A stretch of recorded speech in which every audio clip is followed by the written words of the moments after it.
Welcome everyone to the first online lab for CSE 4308. Before this whole pandemic started, we finished Lab 6 at IUT, and in Lab 6 we covered ER models.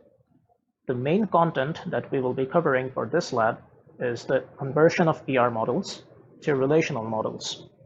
However, I understand that it has been quite a while since we last did our labs, so what I'm going to do is I will be reviewing some of the previous concepts a bit so that all of us can get up to pace and all of us can get on the same page. All right, so let's begin. So we already know that an ER model is composed of three major components: entity, relationship, and attributes. When we say entity, what exactly do we mean? So an entity is an object that can be distinguished from any other entity. How can we distinguish among entities, you say? Well, that's what the attributes are for. You see, attributes are basically properties that describes those entities. So different entities will have different attributes, and these attributes will help us in differentiating among these entities. Finally, relationship is basically the interaction that occurs between multiple entities. I know the definitions may sound a little vague, but right now we will see an example, and hopefully everything will become much more clear. So let us assume that we have an entity called an employee.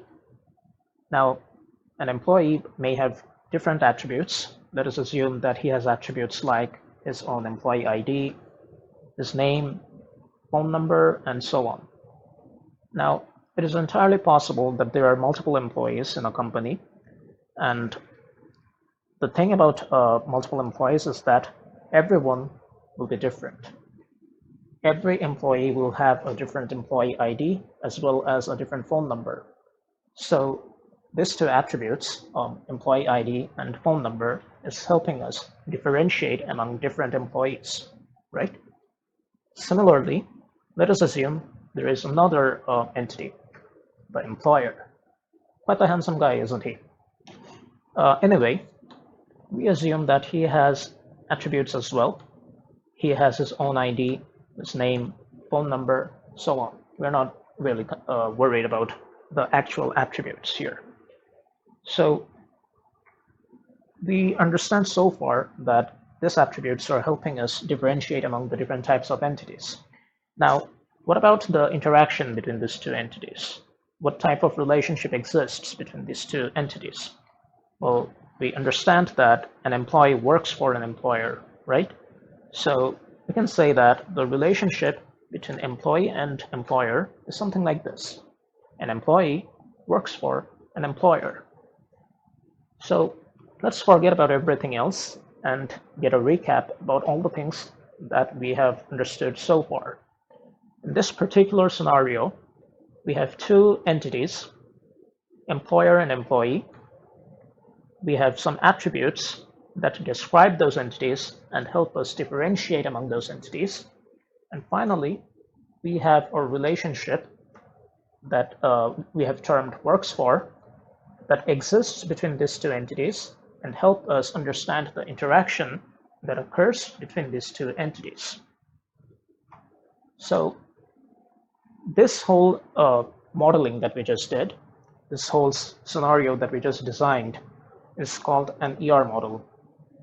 And this ER model will now be used to actually construct a database that we can use in our project. So let's move on.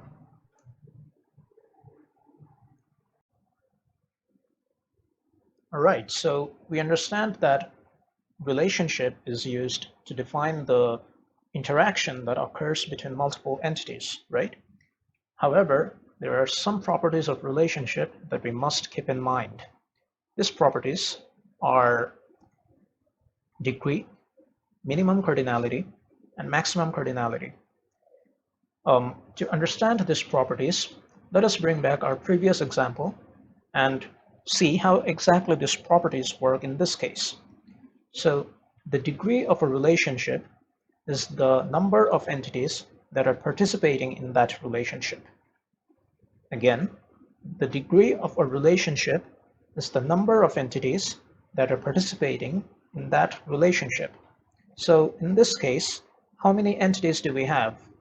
We have employee, we have employer. So there are two entities, right? These two entities are participating in the relationship works for, and so the degree is 2. We can say that this relationship is a binary relationship. Next, minimum cardinality is the minimum number of times an entity can participate in a relationship. I will repeat that. Minimum cardinality is the minimum number of times an entity can participate in a relationship. So for employee, how many times can it participate in the relationship works for? So we know from this scenario that an employee must work under a single employer, right? So we can say that the minimum cardinality for employee in this case is 1. Again, maximum cardinality is the maximum number of times an entity can participate in a relationship. So from this scenario, what do we understand? How many employers can an employee work for? At most 1, right?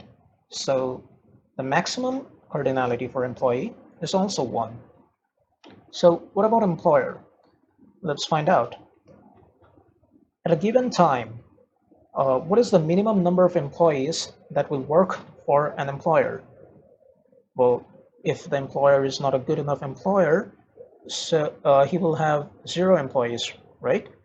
So his minimum cardinality can be 0.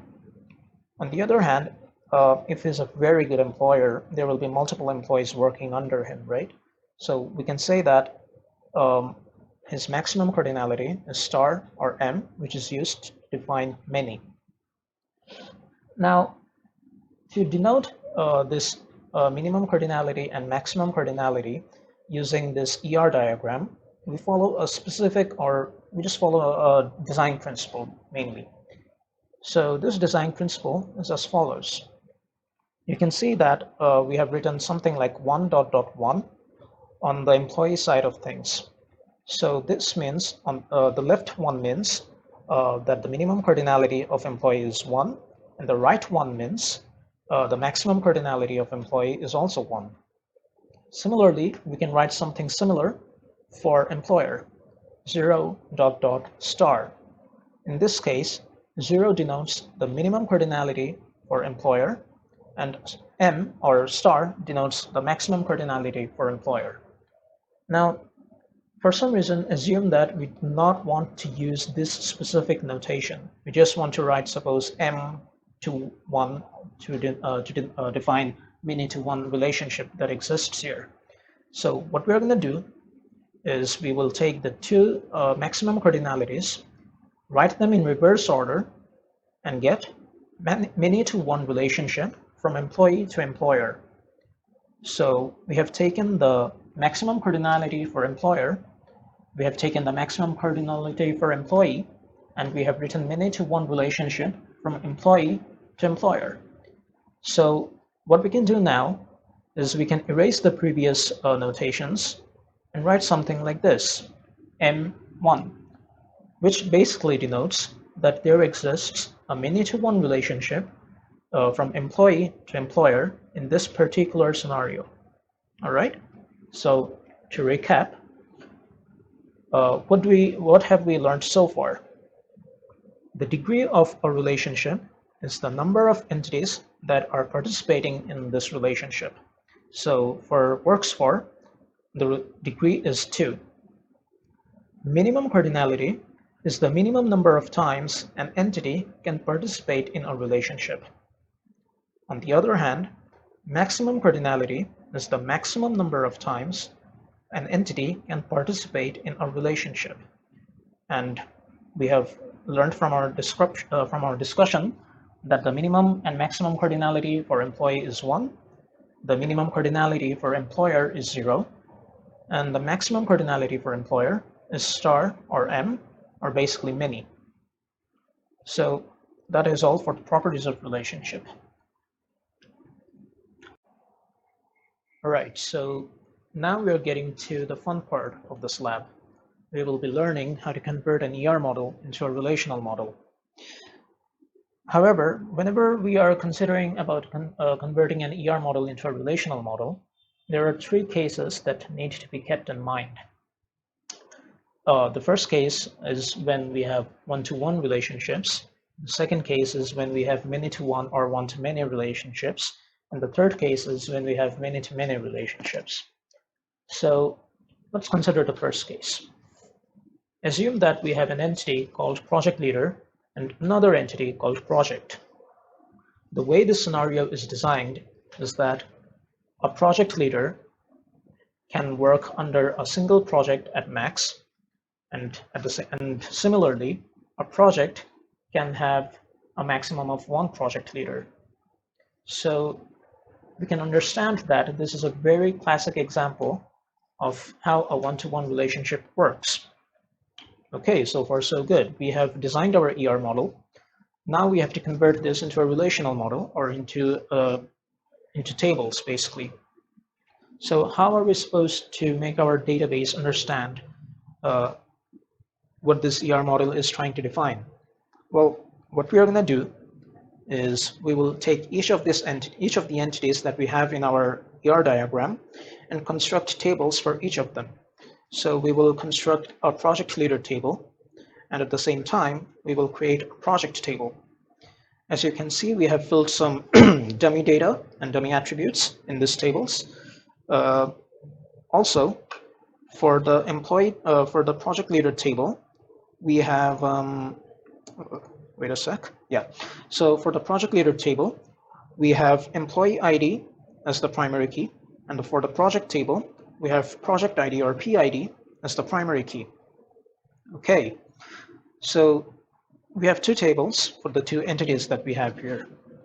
But now, what about this relationship? How are we supposed to define this relationship in our database? Well, there's a very simple answer to this. We are going to construct a third table. But now you may ask, if we are going to create a third table, what attributes are we supposed to insert in this table? Well, the answer to that is also very simple. We will be using the primary keys of the two entities that we are trying to connect. So we will get something like this. As you can see, we have two attributes in this table, employee ID and project ID, which are basically the primary keys of project leader table and project table. So the employee ID column is a foreign key that is referencing the primary key of the project leader table. And similarly, PID or project ID is a foreign key of works under table that is referencing the primary key of the project table. Okay, so if we define our tables in the database in this way, we have successfully converted our ER model to a relational model. But wait, we have not finished our task yet. You see, we have created this third table, all right, but we haven't defined its primary key yet. So what should be its primary key? Well, you can see that of these two attributes, both of them fulfill all the requirements needed to be a primary key, because we can see that none of the values under each of these columns is repeating, and in the future there is no possibility that any of these attributes will have any repeating value, since both of these are basically referencing the primary keys of the two tables, and it's impossible that there will be any repetition. So we can choose any of this as we want to be our primary key for this table. Let's declare employee ID as the primary key. Okay, so our problem is solved. But let us think for a bit. Is there any way we can reduce the number of tables in this scenario? Well, there is. You see, in the project leader table and the works under table, there is a common attribute called employee ID, and in both of these tables, employee ID is being used as the primary key. So it is very easy for us to merge these two tables, right? But then you might think that since there is a fourth entry in this table, employee number 4, who does not have any corresponding entry in this table, is it actually possible to merge these two tables? The answer is yes.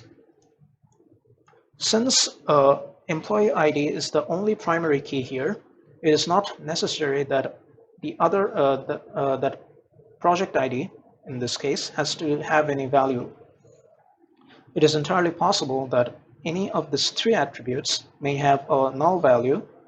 However, as long as the value for we have actual correct values for the employee ID column, our entry is correct. So we have successfully converted our ER model into a relational model. Okay, now let's move on to many-to-one relationships. So for this scenario, let's assume that we have 2 entities, instructor and department. And the relationship between these 2 entities is such that an instructor works under a department. Okay. The way this is designed is that there may be multiple instructors working under a single department. However, one instructor can only work under one department at a given time. So basically what this means is that if I am an instructor, then I can work under either CSE or EEE or MCE at a given time. I cannot work both under CSE and EEE at the same time.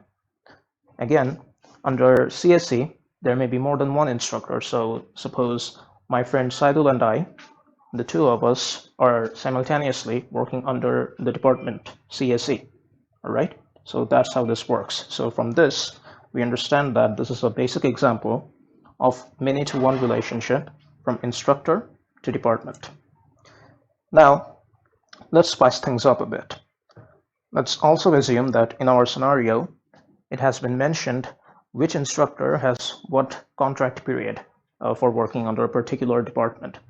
So we understand that this works under relationship has an added attribute here, which is contract period. And this contract period basically defines the contract or the amount of time for which an instructor will work under a department. So let's add that here. All right. Now, similar to our one-to-one relationship, we will be constructing tables for each of the entities present here. So we'll have an instructor table and we'll have a department table. And similar to the last case, we have built some dummy data here. And for the instructor table, we have instructor ID as the primary key. And for the department table, we have department ID as the primary key. All right. So again, similar to our last case, for our relationship works under, we'll have a third table. In this third table, as we know, there will be at least the 2 attributes, instructor ID and department ID. That is the primary keys of the two entities that it is connecting. However, we have a difference here. We have this contract period now. So we'll have a third attribute there as well. So what will it look like? Something like this. So as you can see, it has instructor ID, which is basically the a foreign key of works under that is referencing the primary key of the instructor table.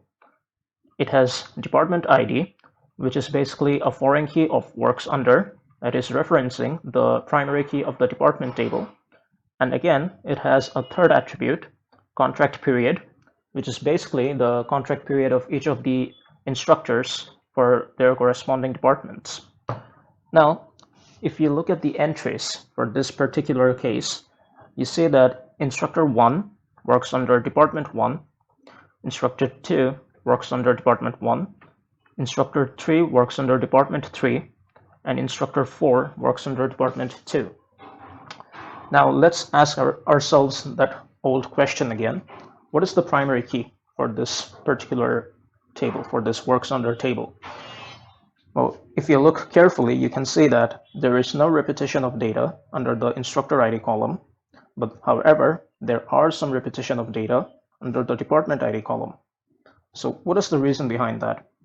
The reason behind this is that in our scenario, it has been explicitly stated that there may be more than one instructor under a single department.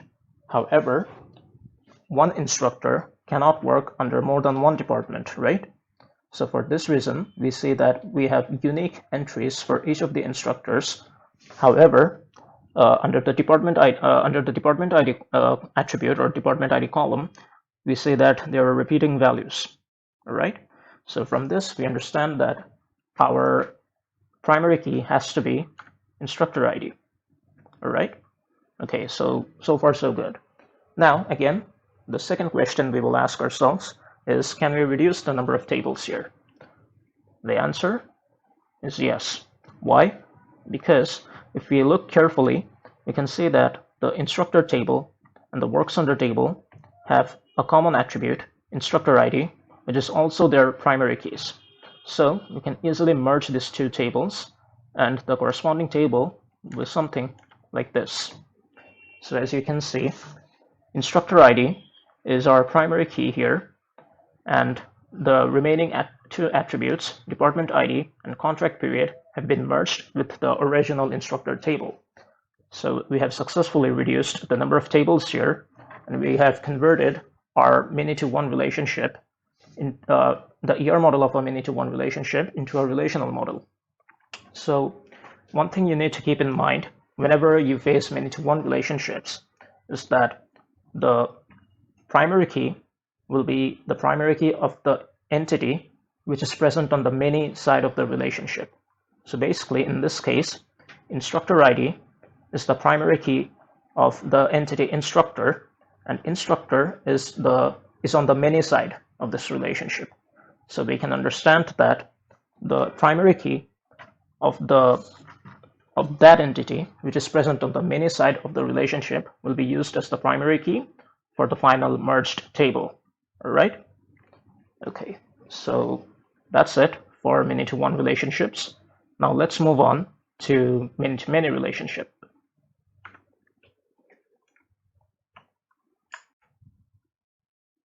Now, for case 3 or many-to-many relationships, let's assume that we have two entities, student and course. Now, the relationship between student and course is that students take courses. So it is entirely possible that under a single course, there may be multiple students, and at the same time, a single student can take multiple courses. So we can understand that this is a classic example of a many-to-many relationship. We have used MN here to denote many-to-many on both sides, basically. Now, just like before, we will construct tables for each of the entities that we have here, which is student and course. In the student table, we have student ID as the primary key, and in the course table, we have course ID as the primary key. We also have some dummy data, as you can see. Again, for our relationship takes, we will construct a third table, and in this third table, we will have two attributes, student ID, which is basically a foreign key of takes that is referencing the primary key of the student table.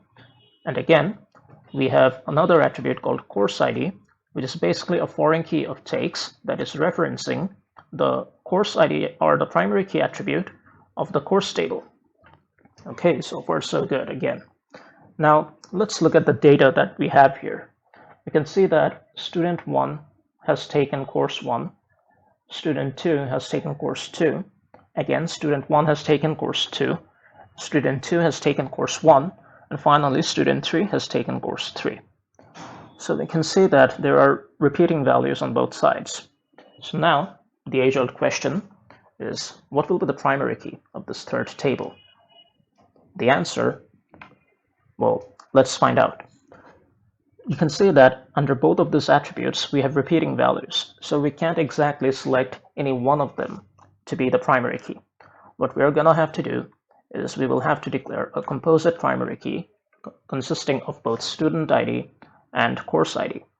In this way, we can see that if we select a primary key consisting of both student ID and course ID, we will not have any repeating values. So you can see that the pairs are all unique.